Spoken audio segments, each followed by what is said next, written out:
Hello everyone. Today we're going to look at the difference between absolute units and relative units. In this case, we'll start with pixels and then we'll move to percentages. I'm going to continue with the files that we used for our video backgrounds. Um, First of all, I should mention that I've paused the video. So in the Properties Inspector, this is where we set up some of our video options. I turned on the controls and turned off autoplay.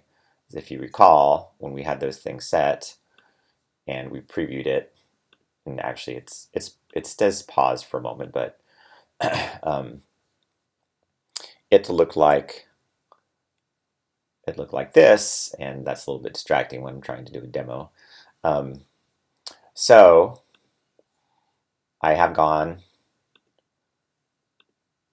and brought up the properties and make sure that I showed the controls so that I could hit the play and stop and turned off the autoplay, just for now. Once we're done, we'll turn all that stuff back on, but for now, we're turning it off. All right, also remind you that I had this section in the center that I called board logo, and I gave it a width of 30% and a margin of 25%, so that it would basically center in my screen, because 35% plus the 30% is 65%, and that leaves another 35% over on the right side. So, with equal left and right sides, it puts it in the center. But just for a second, let's switch this width to something like 200 pixels. And the margin, actually, I'm going to put this margin at 0 now because we're going to move this logo and add some columns.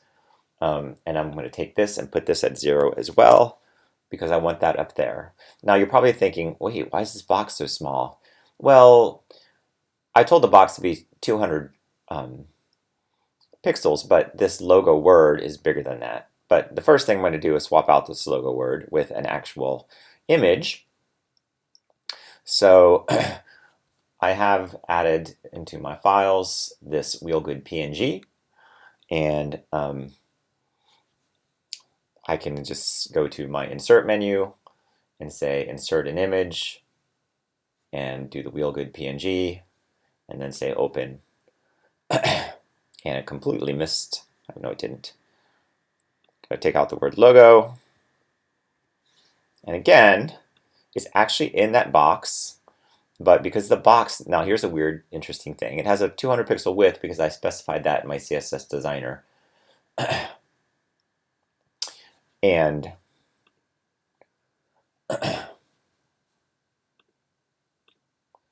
so it has a 200 pixel width because I specified that in my CS designer, and I didn't give it a height. So it gives it the height that it needs to fit this document in it. Now, I clearly need to give it a bigger width to fit that logo, or I could actually make the logo smaller. What might be a better idea is for me to start with a responsive image. So to make this image responsive, I'm going to need a tag for it, a selector. So I can go to my video background, which is my external style sheet, hit new selector, and it knows, because I clicked on it first, that I want a selector for my image in my board logo section. All right, so all I need to do for that, I just need to set one property. Just set the width at 100%. You see at 0%. Now notice also that nothing's happening with the height because I'm not doing anything with the height yet. So where's it getting the height? If you remember from the previous lectures, it's getting the height from HTML, where it says the height is 524. Well, we can go ahead and plop that out. And without that attribute, the aspect ratio will remain correct. I also feel like now that we have an actual image in there, I need to go to my background, background for my board logo, and modify this a bit to make it much lighter. Oop, I'm having trouble clicking on it there. All right, something like that. Nope, that's not good. Something like this. better, but we'll stick with that for now. Okay. You know what I should also do? Around this corner a little bit because, it's wheel good, which is another demo from Illustrator. Took me like 5 seconds to do this, but anyway. Now I want to have some columns here, and then we'll insert some dummy text to go in there, just so you can see how we can do a column. Let's go ahead and preview this because it's always good to see it in a browser.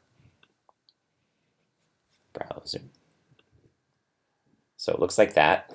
And once again, we're going to take these controls off because this is going to be a background image, but it's, but let's say I want 2 columns, like one here and one here. Maybe I want some navigation here. I'm going to end up with the navigation actually on the bottom, but we'll do that in another demo. But let's just put 2 columns in here and some text just to show you the difference between making them, scalable or not. Okay. Remember, so far the only thing that we have that's responsive is an image, and it's only responding to its parent. It's 100% of the size of the parent. And the parent, which is this div, is a fixed width. So this image is not going to respond to me flexing the screen because even though the image is set for 100%, its parent is a pixel-based unit, set in pixel-based units. So that's what's going to happen. Let's go ahead and add... Remember, this video is fixed, so it's taken out of the normal stacking order, so it doesn't exactly matter where it goes in our HTML. But we do want this first and in the upper left, so this should go first, this board logo. And then we'll go ahead and insert another section right here. Oops. Okay, I'm going to keep that indentation even though I don't really want it. All right, let's go insert a section that we'll call a column. This, again, it could be a div. We'll just make it a div just because we're going to have several of these. I want like 2 columns. I want the columns to be essentially the same.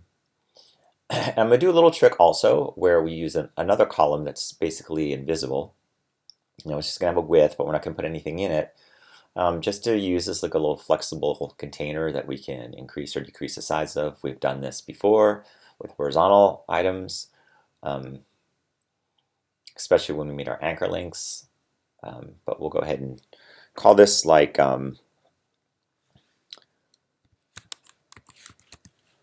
board calls for columns. We'll call them skate columns. And it's a class because when you use more than one, I'm going to say a new CSS rule, and I'm going to put it on my video background.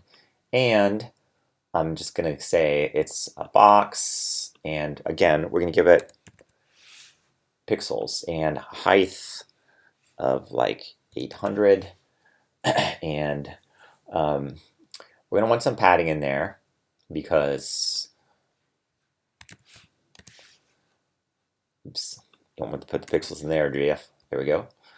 And we'll go ahead and put a margin on it for now. Like a left margin of 100 pixels. That's a big margin, but we're going to end up getting rid of that too. And we want to make sure we give it, I'm going to make a fairly garish background so we can see it. And we'll take that off again later. Okay. All right, so you can see in my skate column, we forgot to set a few very important attributes because remember I have this fixed video background. So what do I need to add? This makes it a little more complex, but the video background, I just wanted to follow up with some reminders. We make sure that we set the z-index to something higher than 0. So if we give it a value like, I'm going to give 40. And if it still doesn't pop in there, also make sure that you go to position and pick a position. We're going to say relative. All right, and there we go. Now, notice a few things that are very important. It doesn't start at the top here. If I wanted to line at the top here, I have to float this object here. right? Because it's going to stack up right under it because I haven't floated anything. Okay, so that's thing number one.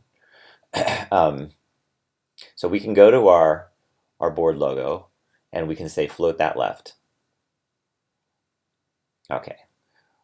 Now that comes up under it. So if I want this also to take the next spot, I have to float it too. They have to be the same. Okay, so floating something takes it out of the normal stacking order as well. So when I floated the wheel good or the board logo ID, this next thing went and popped right under it. So that's not good, but we can float that as well. So we can take my skate columns and say float that left. Okay, now some of you are floating everything. Don't do that. Make sure you're thinking about why, the what's and the whys. Okay. And we'll go ahead while we have our skate columns and we will give it some margin on the top as well. All right, so something like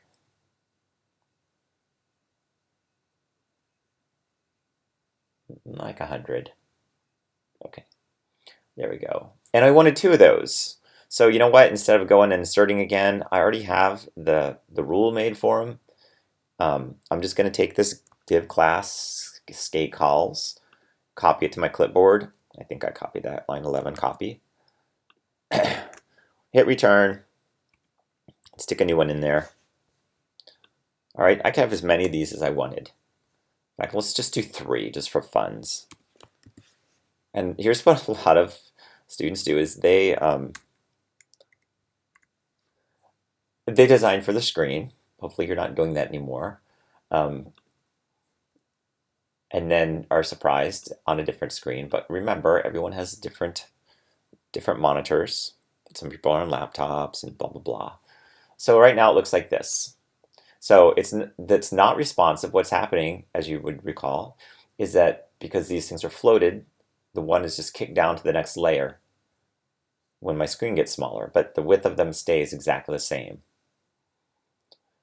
Now, that might be fine for some things. Now, also remember that to do anything crazy in terms of changes for a really radical change in your design, you're going to need media queries.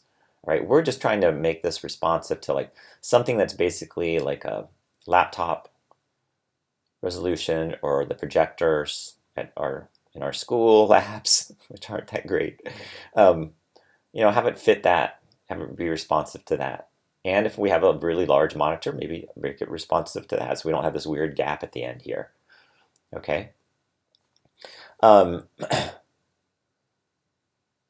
So let's go back here and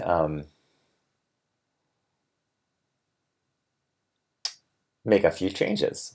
So we're going to change the logo and these 3 columns. So I have to do some math in my head.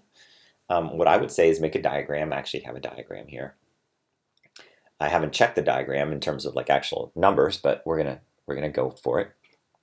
Okay, so I want this. If I wanted these all equal, these are going to be equal.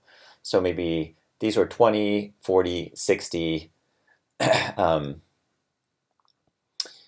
and that would be about 30%. That would be 90. That would give me about 10% left for my margins. That's not quite enough, but that's a good starting place. So let's make these skate columns 20% of the screen and see what happens. So this is really the best way if you're uncomfortable with percentages. Just start with pixels, something you know, and then modify it just like we did in some previous in-class assignments. So my skate columns right here. I'll take the width and I'll make it 20%. Okay. Now right away you see, oh, one of them doesn't fit. Well, right, because clearly this I haven't put into percentage yet, and there's just not enough room for the third item. Because I have these crazy margins, I should also put them in percentages. Now, I'm only going to do the widths. I can keep the height in pixels. The heights are a lot easier to deal with because you have scroll bars, on the web. And people know to scroll up and down, but scrolling side to side is more annoying, especially if you have to scroll up and down and side to side. It's a pain in the butt. So also we're going to be thinking, about making this into something for a mobile device eventually. So so the heights we can keep in pixels. But the margins are part of this calculation in terms of how wide something is. So also remember the width is not just controlled by this number, but the width is also the padding. So maybe the padding I should put in percentages as well. Let's put like a 2% padding on the left. No, maybe we should make it 1. That looks awful big. 1% all around. So I have to remember that now really, if I want my column to be 20% of the width, I need to make it 18% because the padding is part of that dimension. All right, so then the margin. Let's start with 5% and see what happens. Still a little bit big. Let's pull this number down just a hair and see how far we need to go. Because now, first of all, I'm chasing these numbers before I actually deal with this piece, which is a big part of the percentage, so don't do that. I just wanted to show you how easy it is to modify these things. But what we should do first is just put everything in width and then figure out what we need to do. Now remember this image is already responsive. It's going to be in there at 100%, whatever that container is. So that board logo is right now at basically 500 pixels. And if I wanted it to be about 30, 20, 40, 60, about 30%, I think is what I decided. Let's go ahead and do that. And again, I'm not going to put a height on it at all. We're going to let the height be defined by the content and whatever padding is in there. So that is what's happening. All right, that actually looks pretty good already. My math ended up pretty well, pretty good. Okay, the language not so great, but the math okay. All right, let's preview this and see how it looks now. Okay, so, and these heights, those were like an arbitrary pick on my part. But, oh, look, I got to title my document. Look at all my tabs say untitled document. I'm always getting on you guys for doing that. But here we go. Here's the important part. This flexes. If I have text in here, it's going to flex too.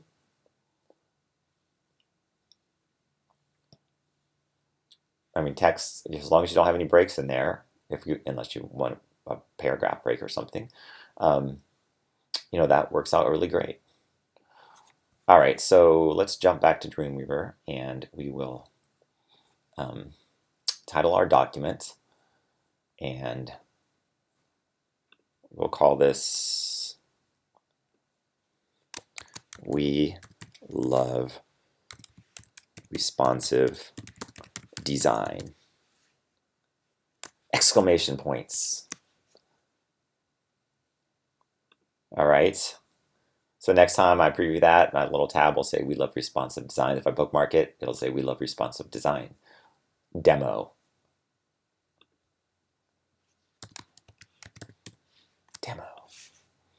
And remember with these, you can use spaces, you can use anything you want, special characters. This is just the title of the page, which is what the browser shows. It's not the file title, which should be, in this case, our first file, index.html. You know what we're going to also do with this? Upload it to the web using Fetch so that we can actually see it live online and the whole world can see it. At which point, I think I should put more content in here.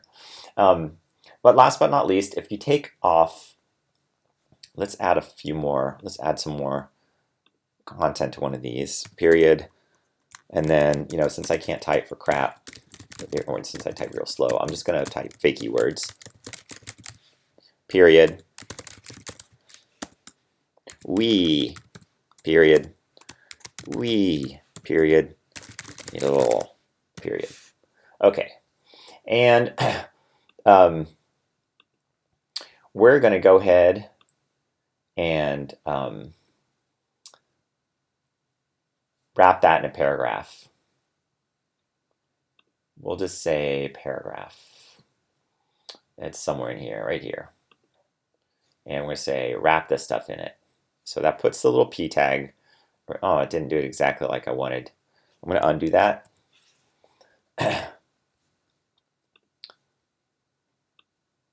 Let's make sure we got this. Let's try this selection again. I would normally just type P's around it. It is quicker, but I want to show you how to do it here. Okay, that worked better. We wanted the end of the paragraph here and the beginning of the paragraph here. Previously, it wrapped the whole div, and I don't want that. That doesn't make any sense. We want to wrap the type. And the reason I did that is because I want to format this as a paragraph.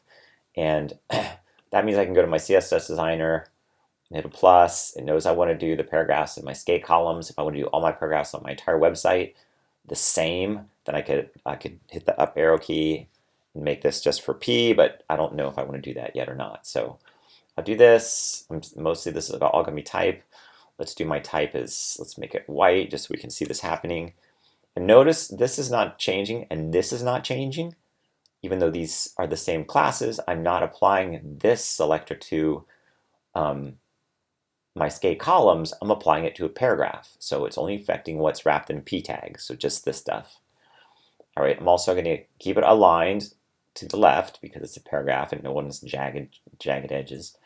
I can pick out, I want to sans serif fonts, and most importantly, to make this look much better, I'm going to change the line height, which remember is the same as the leading. And I can do this in pixels or ems. You know, let's do an ems because it's type, not 17 ems. That's crazy. You remember 16 in this case would be the height of, oops, oh, I don't want 16 ems. I want like 1.5 ems. Oops. What would 1.5 ems be, since I haven't really told my body what size my type is? 1 em would be 16, so 1.5 would be 16 plus 8, which is 24. Basically 24 pixels for my line height. Okay. But, you know, I oftentimes, remember you can hold down the command key if you want to scrub through this and do it with just points, 0.6, 0.7, 0.8, etc. If you don't hold that down, it's just going to use whole numbers, and that's not very healthy with ems because those are big values. Okay, 1.7 looks good. All right, the reason I did this one separately is just for a very simple reason, and that is because when I go back to skate columns and I take my height off, just to show you what happens, remember the height, you don't need to worry about most of the times. It's defined by the content. Now, this looks not great now because I don't have any content in these things, but if I did, they would look good. But the important note is that it is the content that can make the height of something. Like, you don't actually have to put a height in. Okay. For now, I am going to keep it on because I have a sense from my layout in Photoshop how this is going to look, and these are all going to be pretty much equally. The content is going to be equally distributed among the 3 columns, so they will all basically be the same height. And like I said, I can keep a height on if I want. If I really want to see all the match in the end to be the same size, then that's totally fine. For now, let's just make it a wee bit smaller. A wee bit smaller, let's try 300. And, you know, I'm going to make a few more changes also to my border just because I'm going to go ahead and lock these guys and make the edges like that, curved edges, and go to my background and not use green, but let's do like I have black type in one, and you know an easy way to make white type in all of them, which is probably what I should do here. Let's see how that looks. That looks good with the white type. How can I make all the type white? I can, make this into paragraph type too, because that's already defined as white, but I could also just go to my skate column class, which is really defining all 3 of these, and set my default color for all those things to white. Okay, so now all that type is white, and you know what? I can even set the default text to be the same. I could set all that, I could have settled a bunch of that type stuff here, but now I have 2 options. So, the paragraph type will override what I write. The paragraph rule will overwrite, take precedent over the rule for the section, the skate columns class. right? Because this is more specific. All right, but now they both say the same thing, so there's not an issue. Okay. All right, I think we're done here. Let's preview this one more time, and then we'll turn on the, actually we should do that now. There it is. This is what it'll look like. I'm going to turn this, again, this background image, so we'll turn that off. This is probably too much of a background image, but it made a good demo image because it's really obvious that things are moving. All right. But you know, skate kids, they like things moving fast anyway. At least Quinn does. Okay, that is all for now. Let me know if you have any questions via email. Thank you.